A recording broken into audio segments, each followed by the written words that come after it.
Okay, so ngayon ay tuturuan ko po kayo mag-mix ng atin pong powder soap o powder detergent. So, nakamix na po tayo ng 3 batch. Bali, ito yung panghuli. Ganito lang po yun. Simple lang. Ilalagay una natin itong ating sodium sulfate. Sodium sulfate muna. Ibuhos po natin yan lahat. Napakadali lang gumawa ng DIY na powder detergent. Ayan. After nyan, isunod naman natin itong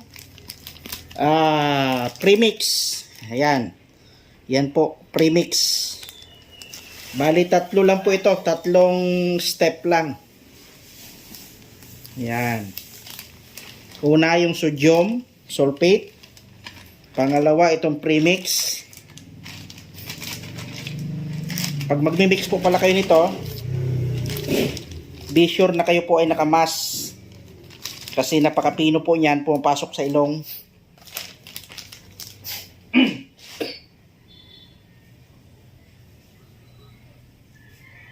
And then, isunod po natin itong, bago pala yan, bago natin ilagay itong ating Tide Essence, i-mix po muna natin. I-mix natin gamit itong ating impact drill na heavy duty. Tapos itong ginawa natin na stainless na panghalo. Okay? Ayan. Dahan-dahan lang po yan kasi pagka binigla niya yan, tatalsik po yan. Okay, okay na po yan.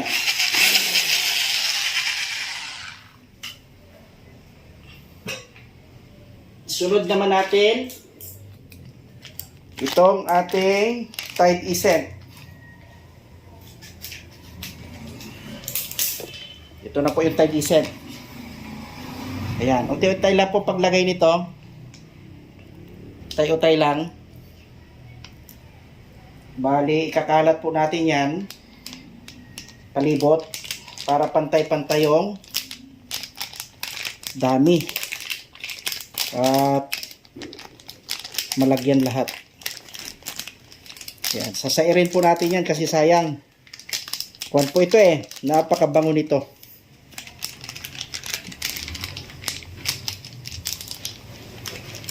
Napakabango. Yan. Pagkatapos po natin ito malagyan ng Tide Essence, yung pampabango niya, atin na po uling i-mix.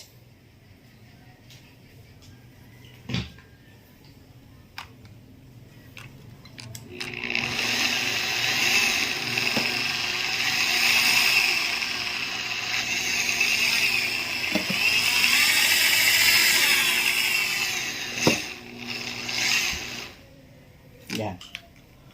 So, bali, yun na po yun, lahat. 3 lang. 3 step lang. Pag nahalo natin ang nahalo yan, ng talagang halong-halo na, hintay lang po tayo ng mga ilang oras, pwede na po natin gamitin. So, ganun lamang kasimple ang paggawa ng ating DIY detergent.